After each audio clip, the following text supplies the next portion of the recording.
Aquest diumenge s'ha disputat a la plaça del Mercadal de Balaguer l'últim concurs de colles sardanistes del Campionat de la Terra Ferma i del Campionat de Catalunya, la gran final de Balaguer en categoria gran amb la cobla Meravella a la part musical.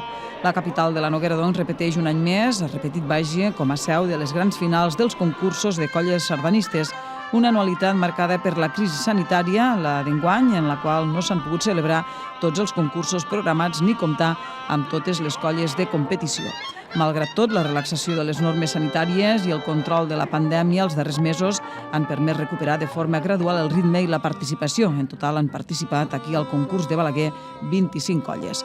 El president de l'associació Balaguer Capital de la Sardana 2022, Jaume Marvà, parla justament d'aquesta alta participació tenint en compte les circumstàncies de crisi sanitària dels últims mesos. En aquesta final s'ha decidit el campionat que arribava a Balaguer amb la colla Violetes del Bosc i la Mare Nostrum amb només un punt de diferència. Jaume Marvà ens ha parlat dels guanyadors de la guanyadora d'aquesta gran final. En primera posició i campiona del campionat memorial Joaquim Tristany, amb 3 punts, Mare Nostrum, de Barcelona. Un fort Felicitats als campions. Un fort aplaudiment per la colla Mare Nostrum.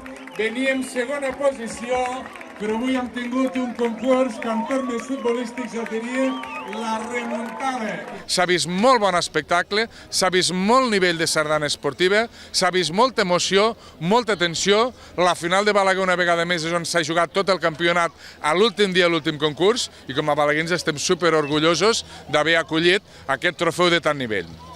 Veníem per darrere, havíem de fer 3 primers per cada campions, i nosaltres la veritat és que veníem una mica avui a ballar bé perquè creiem que el miracle era molt improbable. S'ha produït el miracle i hem guanyat el campionat. Tot i així, hem guanyat nosaltres, però ha sigut un campionat molt igualat. Jo repeteixo que, i sempre ho he dit, que aquest any no haguéssim hagut de fer campionat, haguéssim hagut de fer concursos d'exhibició per tal com ha anat tota la pandèmia i tot, però es va decidir fer el campionat i finalment doncs aquí està.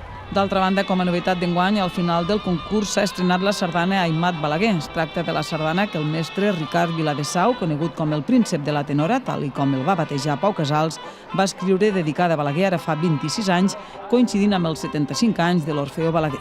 Estem molt contents. Arran de la capital de la sardana estem fent un treball ingent de recuperació de partitures que no sabíem ni que existien. I el millor compositor de la segona meitat del segle XX, el Ricard Viladesau.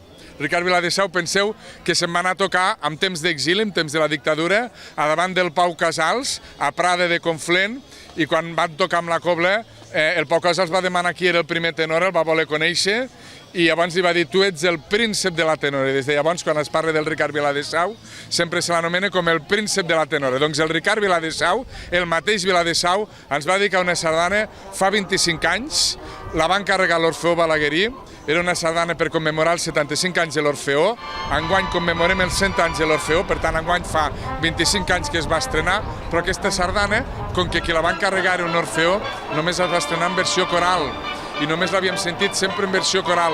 Ens pensàvem que no existia una versió musicada per a cobla.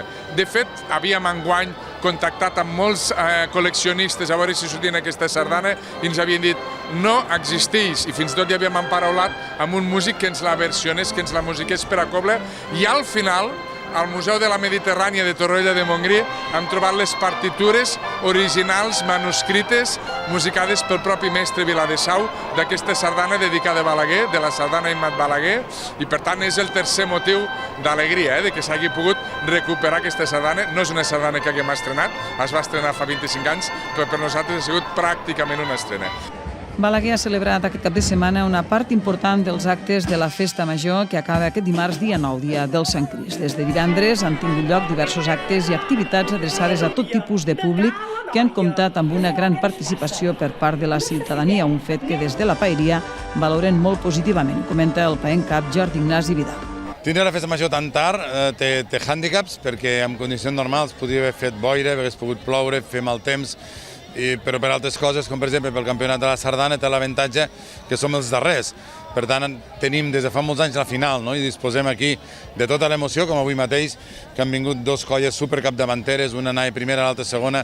La segona ha girat el campionat a la primera, perquè hem tingut emoció fins al final i per tant això està molt bé que es pugui viure a les vigílies de poder ser la capital de la sardana. Per tant, en plena festa major, poder tornar a viure és molt important.